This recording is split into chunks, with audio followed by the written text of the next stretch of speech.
Thank you all so much. We're so thrilled to be here. Thanks to Cameron Bailey and the Toronto Film Festival for having us. As you guys know, David is from Toronto. My first film had its world premiere here in Toronto, so it's just such an honor to be back tonight. It's never too late. We want to thank all of our friends at Disney. Too many names to mention specifically, but thank you, Io Davis, and everybody on the Disney Plus team. You believed in this film from moment one. You backed us in every possible way. We're so thrilled to be your partners and so grateful for your wisdom and friendship. Thank you, thank you, thank you. Yeah.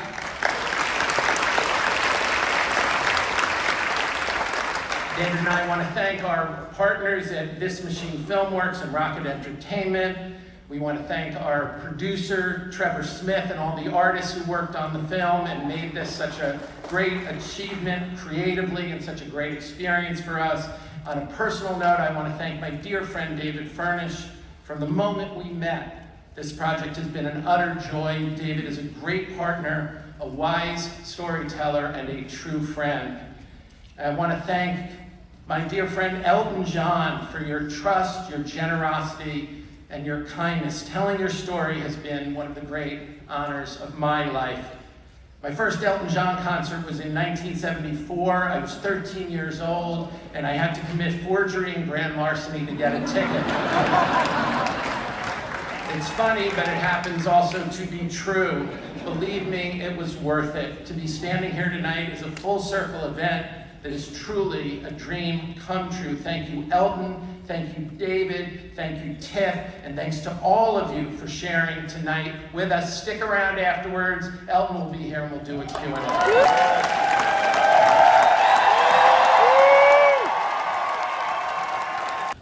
RJ and David, with a career and a life as vast as Elton's, there's so much to cover.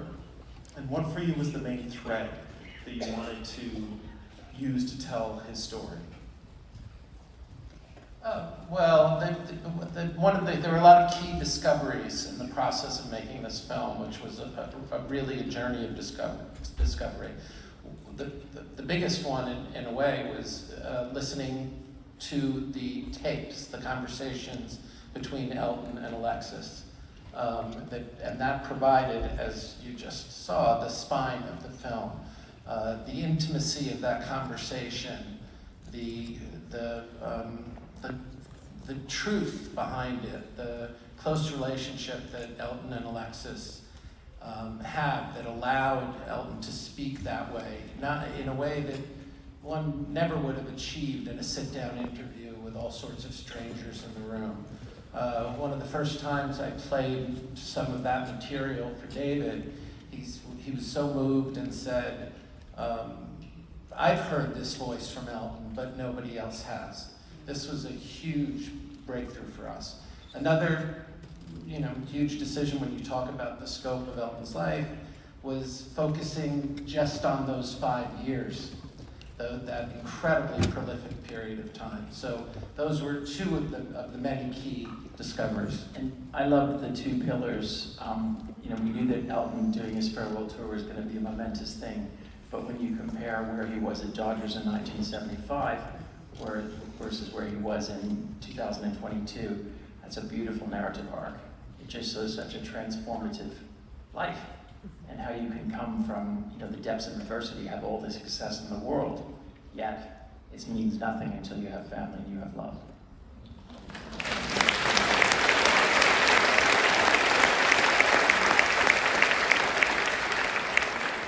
Elton, this is such an intimate, open portrait of you and your life and your career. At what point in your career did you decide that you could open up like this? And was there something that prompted your opening up to tell your story? Well, it's a tough question because I was a closed book. I was so tight as a drum. But I was so tired of hiding away. And when Cliff Jarvis did the interview in 1976 with Rolling Stone, everyone knew in the business that I was gay. Most people knew I was gay. I was my manager, for Christ's sake. But it was just very hard for me. No one ever asked me before Cliff if I was gay or what my sexuality was.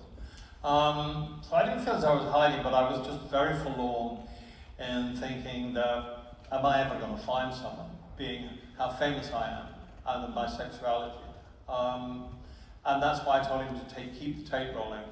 And that was a definitive time in my life, because I was being honest, and it was so good. I was, same time nearly that I coincided with owning a football club, becoming chairman of a soccer club in England. And, you know, having a gay chairman of a football club is, you know, it's quite something. And it was a wonderful time for me, because at least I got that kind of thing off my back. But the whole point of this movie, for me, or this documentary, was is just the truth should always be told. And it took me so long to tell the truth, and it made me so unhappy. And it was so stupid, the amount of years that I lost by not telling the truth and by fooling myself. And when I stopped fooling myself, obviously my life turned around. And the thing I love about this movie the most is that I have him and I have my two sons. I'm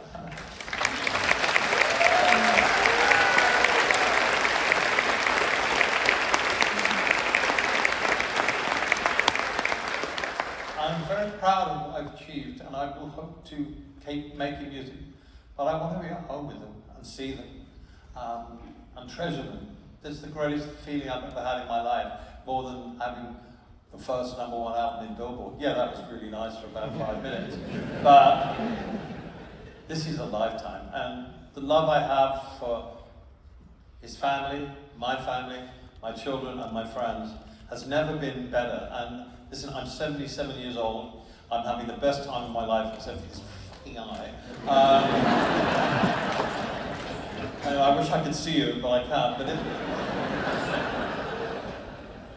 it's life is a lesson, and life is a lesson. I thank God I started to learn when I got to 43 years of age, and it's been wonderful ever since. And you know what got me when I watched this film was the crowds, the people that came to see me, the fans, the things that made my success. And I love that so much. Seeing some of the old footage made me very, very tearful. And it was good footage, and it was good playing, and I had a great time. But fame is a dangerous thing if you don't have something else. And that something else is honesty. And if you don't have the honesty to go with the fame, then you're going to be in real, real trouble. Like I was before I got sober in 1990. It's been 34 years now, and it's been...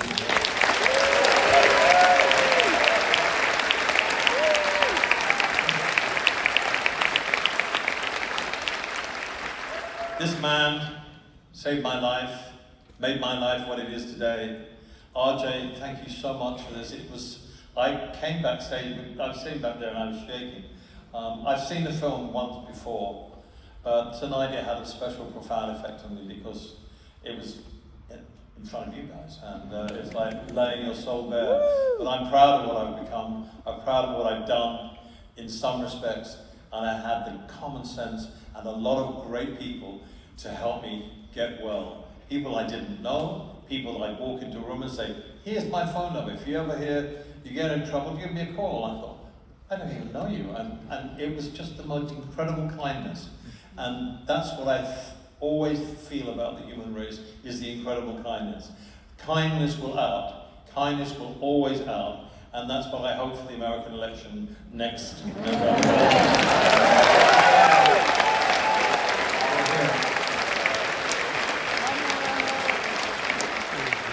People are good people, they're kind and they're generous, and I've found that all my life. So thank you for coming tonight to watch this. I'm very proud of it, I'm so proud of these two. And it's the truth, and that's all I can say. Thank you so much. RJ has so much more experience as a documentary filmmaker than I do, and incredible resources. I'm also incredibly close to the subject, and therefore a little biased. So I very much let him take the lead in terms of the original shaping. We had a massive archive that we've been building up for many, many years, and I knew we had lots of jewels in there, so we all had a lot of fun going through these tapes and these cans of footage and things that hadn't been looked at. Some of them hadn't even been processed. Audio tracks, tour programs, magazine articles, amazing stuff. But pulling all of that together was an exercise. But the initial shape and structure of the film, Marjorie and I knew we wanted to have the two Dodger shows as benchmarks.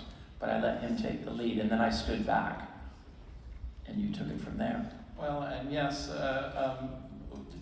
that's true, but there was this wonderful back and forth that we had where I would have chunks, sections of the film and send them off to David Axe, really, and he would respond to them in a way, it was a barometer of truth. I got the rawest emotional response from David, and he would feel the themes. It was not just that he had the wisdom to understand what we were aiming for.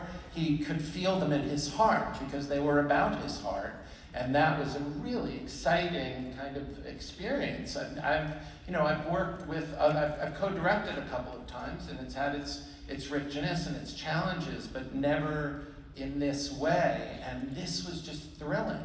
Every time we would meet to discuss sections of the film, I would learn so much about what we'd already done and been exploring. So it was a real, I'm so grateful for this collaboration. Yeah, real blessed. Elton, speaking of collaborations, your songwriting with the lyricist Bernie Taupin is one of the great collaborations in pop music. You've also paired with Kiki D, I remember when that was on the radio a lot, Stevie Wonder, Dua Lipa, Britney Spears, Miley Cyrus, and then in the film there's that amazing collaboration on stage at Madison Square Garden with John Lennon. What is your approach to collaborating with other musicians? What's the give and take? To collaborate with someone who is different from you, you've got to learn something. You've got to learn a different song. When I first recorded Whatever Gets You Through the Night, John had already put his vocal down, and I had to harmonize, and his phrasing was so different to mine that it took me a long time. So I think when you collaborate with Dua Lipa, or Brandy Carlisle, or Stevie Wonder, or Aretha Franklin, I've collaborated with so many people, Leonard Cohen. You learn something by just, you respect them, and you love them, otherwise you wouldn't be collaborating. And then you stand. For example, I did a duet with Leonard Cohen on my duets album, and he stood there and I stood here and the microphone was in the middle. And we were covering a Ray Charles song called Born to Lose. And he had the first line, and he went, Born.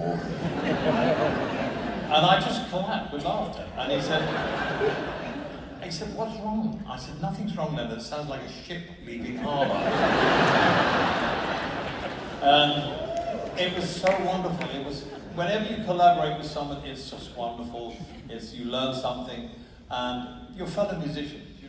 It's wonderful being a musician because most musicians get on with each other so well. And sport and music are common denominators. So it's a privilege to work with someone, and I've never worked with anyone that I regretted working with. So there you go. The Pinball Wizard and Tommy, you composed the songs for The Lion King with Tim Rice, and of course there's Rocket Man, your own biopic as well. But as a film lover yourself, what movies have really stayed with you over the years? What movies stay with me? Oh, that I've been in? Oh no. Or just any movies that you love? What movie has stayed with me? Well, I like Field of Dreams because it's a father and son thing. And that's always been a big make-up of mine. Billy Elliot was a father and son thing when his dad comes to see him in Dance with the Royal Ballet, because my dad never came to see me. So I was in Cannes and I was just floods of tears. And we ended up doing the musical of it. I like comedies, but I think the best film that I've ever seen would be Godfather 2.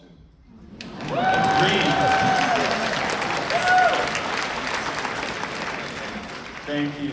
And you don't forget that Elton and David are coming up in Spinal Tap 2 that will be in your theater soon. Shh, I promise. Oh, is it not announced? Sort of. It is now. It is now. Oh well. You fucking idiot.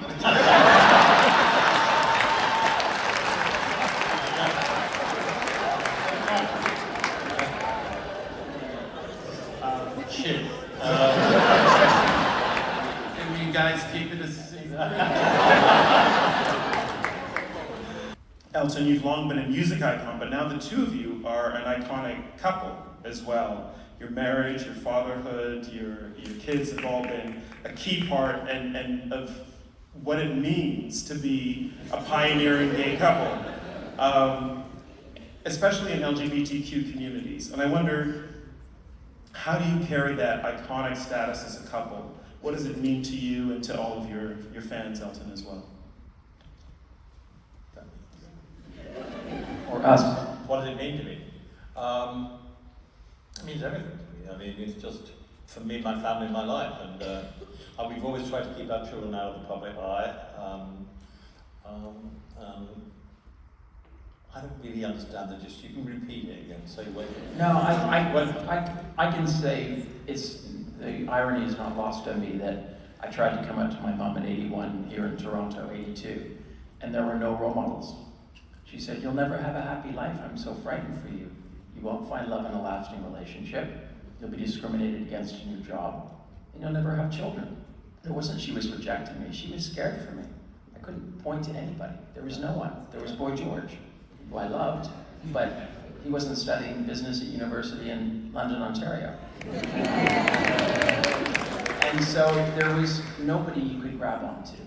And to be sitting here in 2024 and to see it up on the screen here in Toronto and to realize how much the world can change is a pretty amazing thing. And he says, we're both in the same game, because she's a queer artist. And you couldn't help but realize when they had that conversation standing in the room, that Alison Pontier could not be out in that way had Elton not done what he had done all those years before. It made the world, it changed the world. And then when Elton and David and the boys came out on stage, another simple moment, just a moment of gratitude, and you saw a normal family, and everybody's heart was full in that moment at Dodger Stadium that night, and this is what Elton has made possible. On my tombstone, I don't want to say he sold 1 million records here, I just wanted to say he was a great dad and a great husband.